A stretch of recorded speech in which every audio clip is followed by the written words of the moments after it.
Assalamualaikum warahmatullahi wabarakatuh. Waalaikumsalam warahmatullahi wabarakatuh. Kali ini di Ngaji Tasawuf Saintifik kita akan membahas mengenai ini, Pak. Lanjutan dari kemarin nih mungkin ya, Pak. Oh ya, tentang zikir ya. Ya, zikir. Ya. Zikir kuantum. Fisika kuantum. Fisika kuantum bisa bilang fisika modern juga ya, Pak? Ya mungkin malah Bagian dari lebih dari modern ya. fisika modern. Iya. Itu kemarin kan tentang Imam Syadili, mungkin sekarang tentang imam yang lainnya, Pak. Gimana nih, Pak? Ya kita mau membahas zikir menurut Syekh Abdul Qadir Jailani ya. Jadi kalau kemarin kan kita membahas zikir menurut Imam Syadili ya, seorang tokoh besar, pendiri Thariqah Syadiliyah yang sangat populer di Indonesia, itu sangat populer. Nah, di siang ini kita akan membahas tentang zikir menurut Syekh Abdul Qadir Jailani yang tingkatannya itu ada 7 ya. Harapannya nanti tentu kita itu ingin zikir itu bukan hanya kuantitas ya, bukan hanya jumlah, tapi zikir itu tentu yang lebih bermakna ya kualitasnya. Kalau kuantitas nanti, kalau hanya ngejar kuantitas, nanti efek psikoruhaninya kurang. Yang kita harapkan kan waktu kita berzikir ada efek psikologis sekaligus ada efek rohaninya. Nah, menurut Syekh Abdul Qadir, zikir yang pertama itu zikrul lisan ya. Ya, zikrul lisan ya zikir dengan lisan ya.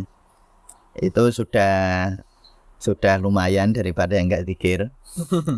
Jadi ya zikir misalnya subhanallah, alhamdulillah, la ilaha illallah, Allahu akbar, atau membaca sholawat. Itu namanya zikrul lisan.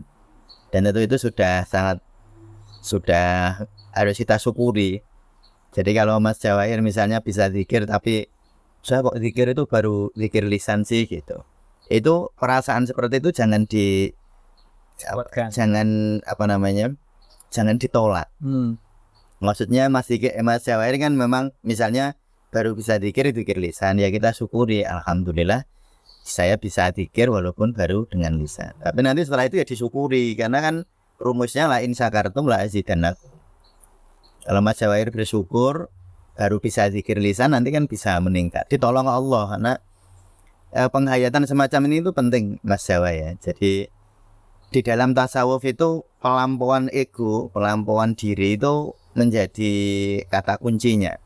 Pelampauan diri. Ya, jadi ketika kita bisa melakukan kebaikan itu jangan merasa kita yang melakukan. Bahkan seandainya kan kadang-kadang kita menyepelekan kebaikan. Iya. Misalnya ada orang sholat belum khusyuk, lalu kita sepelekan. Oh, sholat kurang khusyuk kok sholat. Kan kita sepelekan, oh sholat walau daripada sholat tapi nggak khusyuk ngapain gitu. Atau kalau ada orang sholat menurut kita nggak khusyuk, lalu kita bilang sholatmu itu sholat apa? Nah, itu nanti justru itu jebakan ego.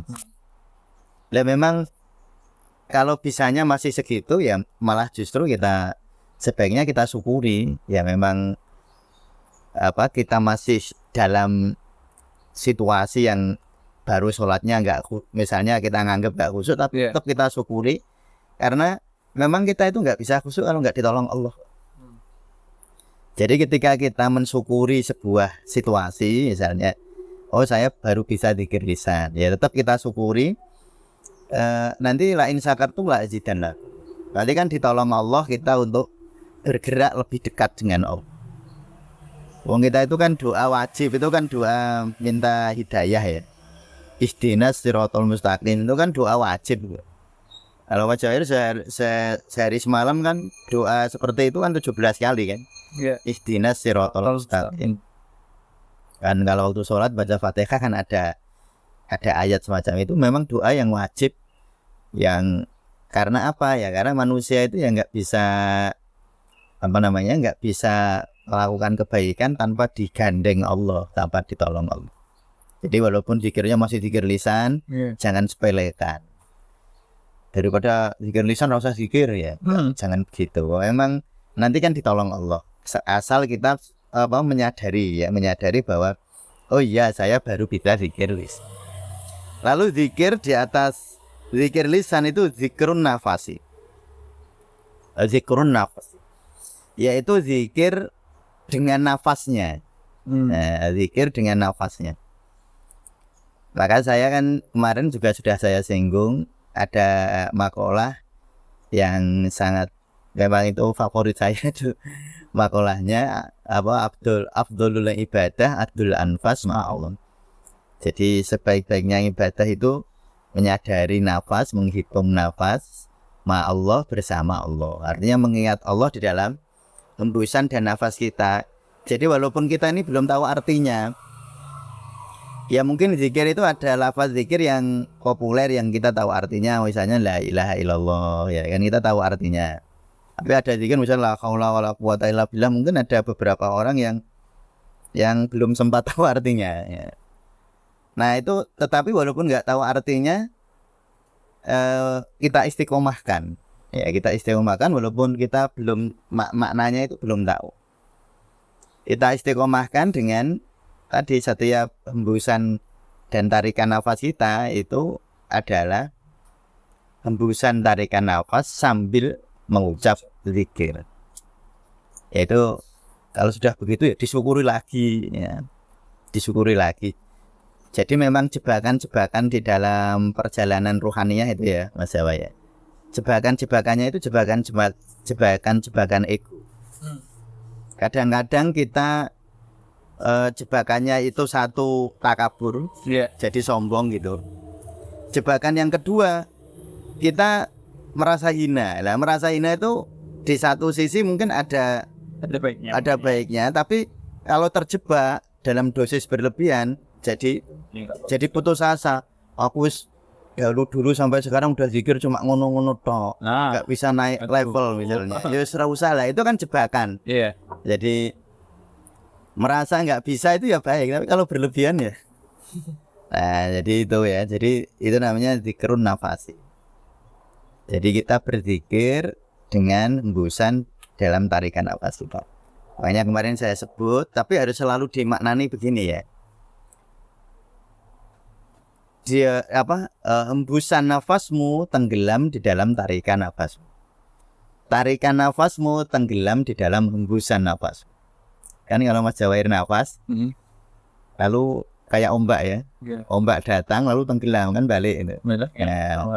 Nanti balik lagi dia jadi ombak lagi. Jadi hembusan nafasmu tenggelam di dalam tarikan nafasmu, tarikan nafasmu tenggelam dalam hembusan nafasmu. Lalu nanti kita akan menyadari bahwa tarikan dan hembusan nafas itu tenggelam di dalam ketidakterbatasan.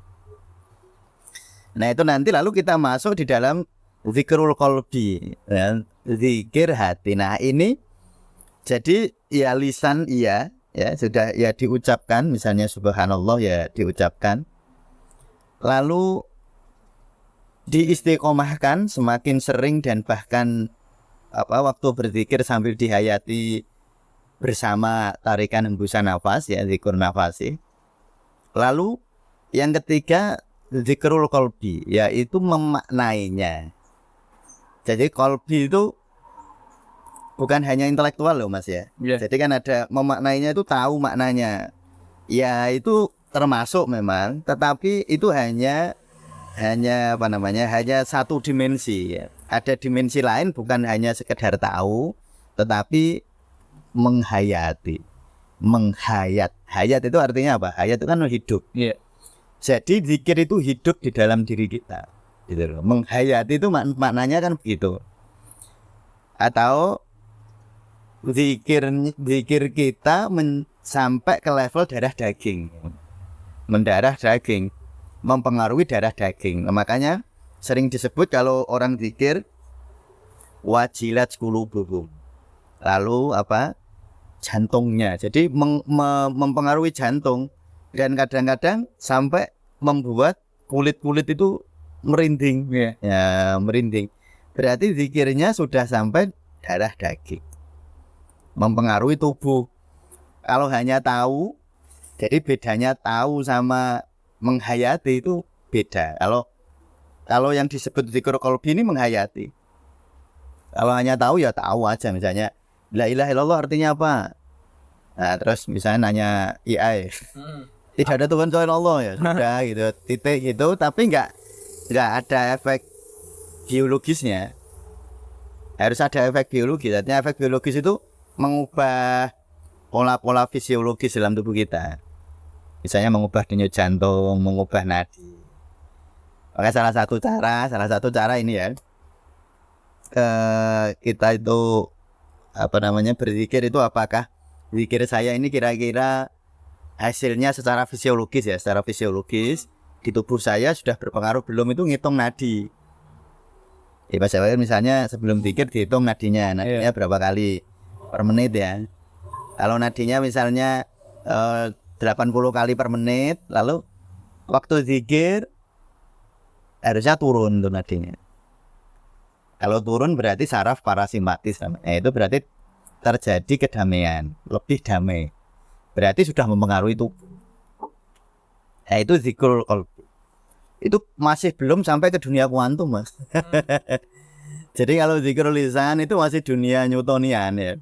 Masih ruang waktunya masih ada. Kan dunia kuantum itu kan dunia di mana ruang waktu itu kayak tidak bermakna ya. Misalnya kalau di kuantum kan ada quantum entanglement. Quantum entanglement itu dua benda kuantum itu walaupun jaraknya misalnya dari sini sampai Jakarta atau bahkan sampai ke bulan itu nggak ngaruh. Dua-duanya bisa saling mempengaruhi tanpa dipengaruhi jarak. Jadi ruang tanpa dipengaruhi waktu, tanpa dipengaruhi jarak. Nah itu jadi dunia yang ruang waktu itu menjadi dalam tanda petik tidak bermakna. Makna nggak mengaruh. Nah tapi kalau yang ini zikir lisan ya masih ada ruangnya. Masih zikir nafas masih dihitung kan. Nah, masih ada hembusan dan hembusan dan tarikan nafas. Lalu zikrul qalbi juga masih ada ruang waktu. Ini namanya zikir yang masih Newtonian. Newtonian itu jadi dulu ada fisika Newton, ada fisika kuantum. Fisika Newton itu sudah modern sebenarnya, sudah modern juga. Nah, tapi apakah sekarang postmodern mungkin? Nah, jadi itu 3 zikir di awal ya. 1 zikir lisan, yang kedua zikir nafas, yang ketiga zikrul qalbi. Lalu yang keempat adalah zikrul ruhi. Nah, ini zikirnya ruh. Nah, inilah sudah mulai masuk ke dunia subatom. Subatom dulu ya. Ya subatom ya kuantum itu. Ya, di dunia subatom. Kalau tadi kan masih bicara tentang sel. Jadi kalau lisan kan masih bicara tentang organ. Ya organ tubuh kita, telinga, lidah kita bergerak-gerak, itu masih begitu. Zikir nafas juga ada organ pernafasan, kan ada masih berhubungan dengan organ. Zikir qalbi sudah mendarah daging, masih di sel. Nah, zikir ruh itu, jadi ruh itu, kalau zikir ruh itu adalah zikir di mana kita menghayati inti kehidupan di dalam diri kita. Jadi zikir ruh, berarti inti kehidupan. Ruh itu kan sumber kehidupan, ya. Sumber hidup itu ruh. Di dalam diri kita itu sumbernya di mana? Kan orang misalnya gampangannya gini. Ya ini secara sederhana. Kalau saya nanya Mas Jawahir itu hidup kenapa? Misalnya karena otak. Misalnya ini jawabannya ya. Kan jawaban orang tergantung pengetahuannya. Ya jawabannya ya karena otak saya ini masih berfungsi, makanya saya hidup.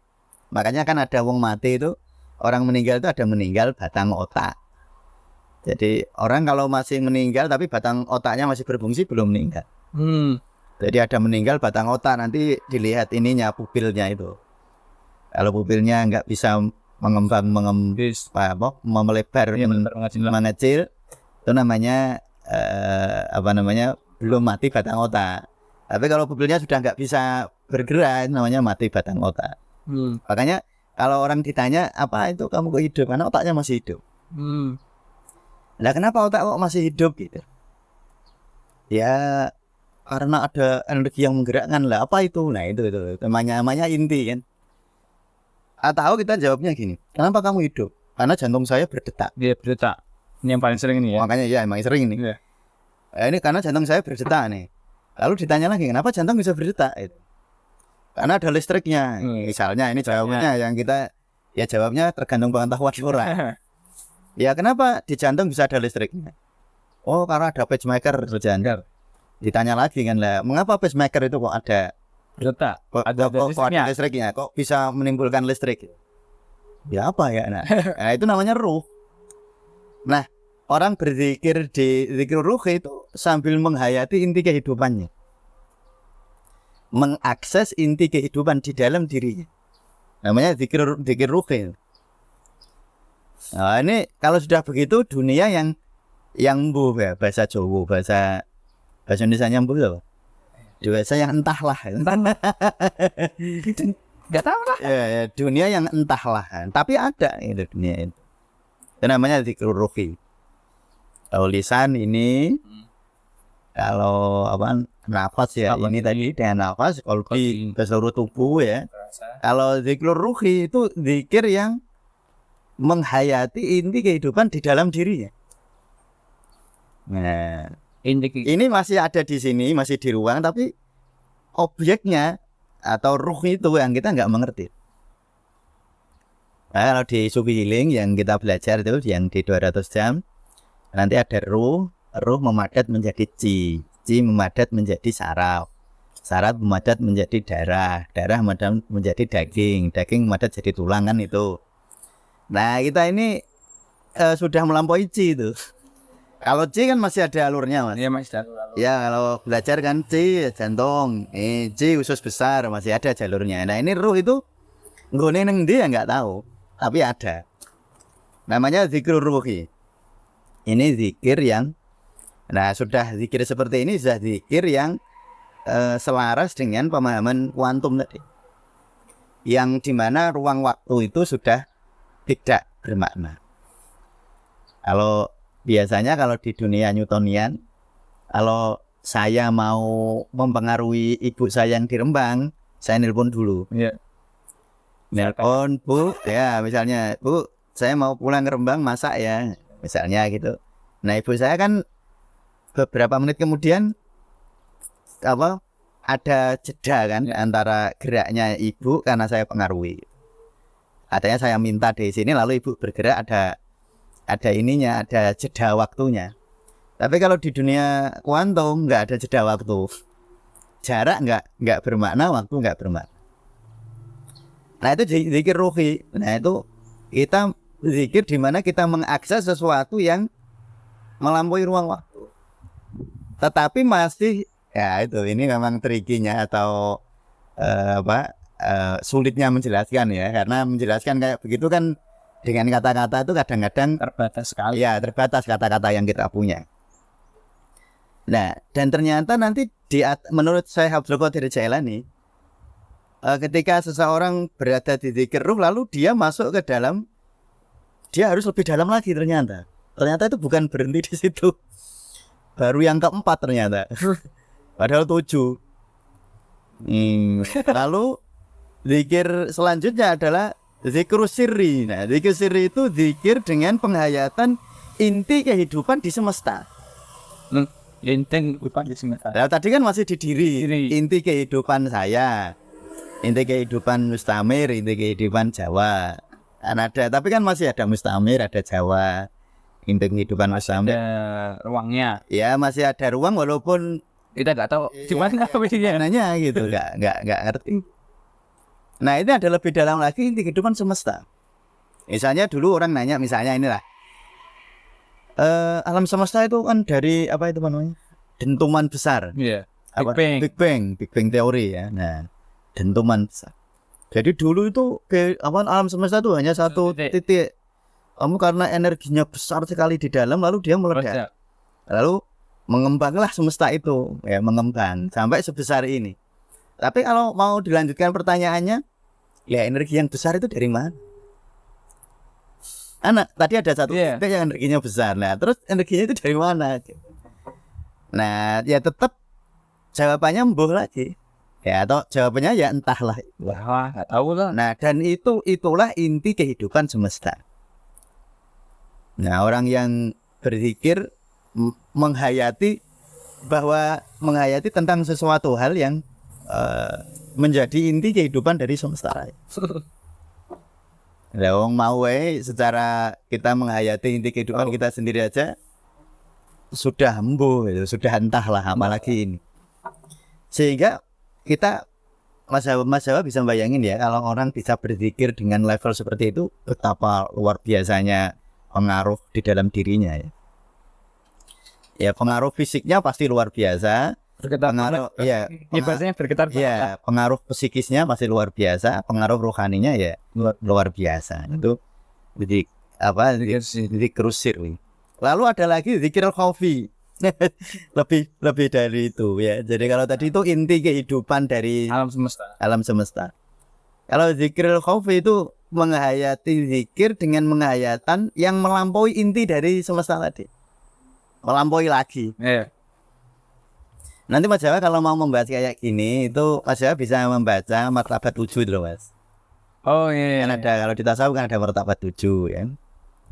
Sampai insan kamil. Itu kan ada alam wahdah, alam wahdaniyah, ada alam wahid. Nah, itu nanti Mas Jawa baca lagi.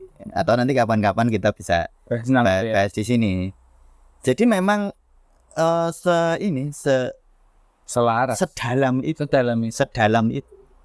Zikir itu sampai melampaui inti gitu. Itu tadi aja. Wah, ya. Ini sudah dunia subkuantum kayaknya. Tapi kalau kita bilang subkuantum ya sebenarnya enggak juga, tapi ya gimana lagi. Karena itu lebih dalam dari sekedar kuantum. Kalau kuantum kan masih ada bendanya kan. Nah, masih ada spin up, spin down, masih ada itu.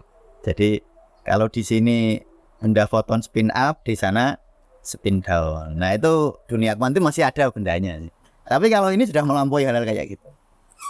Kalau dunia kuantum sudah melampaui ruang waktu, ya kalau ini sudah melampaui ruang dan waktu. Lalu yang terakhir menurut saya Abdul Qadir adalah zikrul khafi.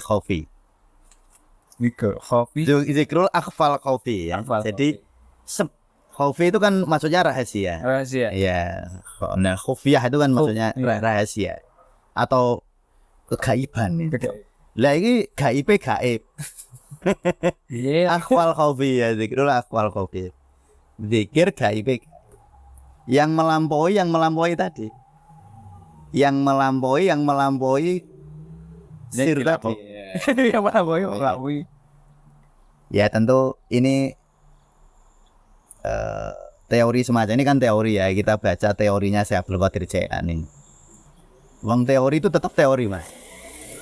Teori itu tidak bisa dihayati kecuali kita praktek. Ada teorinya angel. Misalnya gini Mas sampai nang Jogja besok ya. Teorinya gini Mas. Kita berangkat dari sini jam segini. Nanti jam segini lewatnya ini sangumu sakmene gitu. Kan kayaknya rumit loh. Kayaknya rumit ya. Nanti kamu masuk ke sini lalu di situ ada jalan belok kanan belok kiri lurus hanya ada tanjakan gitu kan kayaknya rumit. Rumit. Ya dilakoni ya. Iya jalan sih. Insya Allah nyampe. Insya Allah. Itu tadi mungkin kita merasa ketika membaca teorinya Syekh Abdul Qadir, kalau bagi Syekh Abdul Qadir ya nggak teori. Iya. Kan bagi Syekh Abdul Qadir nggak teori. Bagi Syekh Abdul Qadir Jailani ini ya memang prakteknya beliau. Tapi kita kan teori. Ya kita berharap itu tadi saya bilang di awal syukurilah. Jadi terus bagaimana kita harusnya? Ya pokoknya syukuri aja sekarang itu kita bisa zikirnya apa sih disyukuri. Kalau kita bersyukur insya Allah enteng. Zikir itu kan lebih enteng karena kita syukuri. Tapi kalau kita sambil saya kok orang iseng ini ya. Saya kok nggak bisa zikir qalbi ya. Kapan saya zikir sirri? Kapan saya bisa zikir khafi? Nah, kapan saya bisa zikir khafi? Kapan saya bisa zikir akhwal khafi? Dan nanti malah terjadi ketegangan terus waktu zikir. Pokoknya isone opo dilakoni gitu sambil dirasa syukur. Nah itu yang penting sebenarnya. Ya teori-teori ini kan teori yang luar biasa. Ya tentu bagi Syekh Abdul Qadir ini sudah menjadi bukan teori ya beliau ya jadi itu. Tapi kalau bagi kita ini kan teori yang apa namanya ya tampaknya rumit karena masuk ke dunia yang Wong kita membayangkan dunia melampaui ruang waktu aja kan ya susah. Iya. Nah, ruang waktu gimana tuh ruang waktu melampaui ruang? Karena kalau kita menganggap melampaui lalu ada yang dilampaui, ada yang melampaui kan, melampaui ruang waktu kan berarti ada yang melampaui dan ada yang dilampaui. Yang dilampaui kan ruang waktu, yang melampaui kan orangnya. Iya. Nah, terus di mana kan gitu? Kalau nggak di ruang. Nah, itu susahnya bayangin, Mbak. Ya, makanya nggak usah dibayangkan, ya kayak gitu aja. Kita itu zikir jangan menilai, sebenarnya lebih bagus ya kalau teori semacam ini sangat indah untuk kita pelajari, tapi dalam praktek nggak usah menilai diri terlalu ini. Aku zikirku wis apa ya, nggak usah. Jadi nggak usah menilai diri saya. Aku zikir sudah sampai ke zikrul qalbi, misalnya ya. Misalnya saya ini, Mas Jawa itu menganggap nih, Mas Jawa itu sampai zikrul qalbi. Nek saya itu sudah sampai ke zikir ruh. Nanti kayak gitu itu nanti ego muncul, Mas. Sombong lagi gitu. Kan jadi takabur lagi gitu. Makanya ya nggak usah dinilai kita sampai di level mana. Pokoknya kita zikir Semampunya.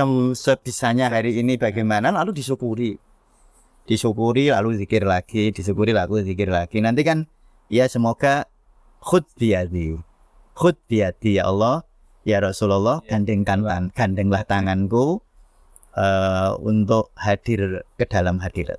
Ya gitu. Ya saya kira yang lebih penting itu daripada menilai kita ada di level yang mana. Tapi teori-teori semacam ini tetap harus kita dalami, tapi bukan untuk menilai, kita dalami sebagai semacam pemandu lah. Iya. Ya semacam pemandu, tetapi tapi jangan berhenti di pemandunya. Dan jangan terlalu fokus. Ya terlalu fokus. Ya hidup itu kan senyatanya bagaimana hari ini, lalu kita lakukan sebisanya. Ya enggak, misalnya kalau dipandu, Mas, kalau ning Jogja ya nek laran iki nang kene. Di sini ana wong dodol sego ngene, nanti lancar di sini misalnya dikasih gitu ya. Nanti di perjalanan ya enggak harus begitu. Ora harus kudu laran nang kene terus balike ngene. Baru nang Jogja ku ana panganan misalnya ngono gitu ya. Kita tentu boleh saja nanti mengharap nanti sampai ke Jogja begitu ya, tapi nanti bagaimana sampai di sana, situasinya bagaimana ya kondisional aja lah. Jadi yang paling penting sebenarnya bukan menilai kita berada di mana, tetapi yang paling penting mari sekarang kita bisa zikir yang bagaimana, lalu kita syukuri bahwa kita masih berzikir kepada Allah, lisan kita masih digerakkan oleh Allah untuk menyebut namanya, nafas kita masih digerakkan Allah untuk menghayati namanya, untuk menghayati kalimat-kalimat thayyibah. Ya semoga nanti ada saatnya kita akan dibimbing Allah untuk menuju kedamaian batin. Ya saya kira gitu. Kali ini mungkin penutup atau mungkin ada lagi mungkin ya bisa tentang zikir kuantum ini ya. Iya. Entah, nggak tahu. Ya, jika ada pertanyaan atau hal yang dirasa pengen banget didiskusikan, bisa menghubungi kami di kolom komentar, atau jika ingin membeli buku-buku karya Abang Mustamir, ya sejak tahun 2008 Abang sudah menulis dulu. Enggak juga sih, udah lama juga ya. Oh iya. Nanti bisa beli di toko hijau di kolom deskripsi. Assalamualaikum warahmatullahi wabarakatuh. Waalaikumsalam.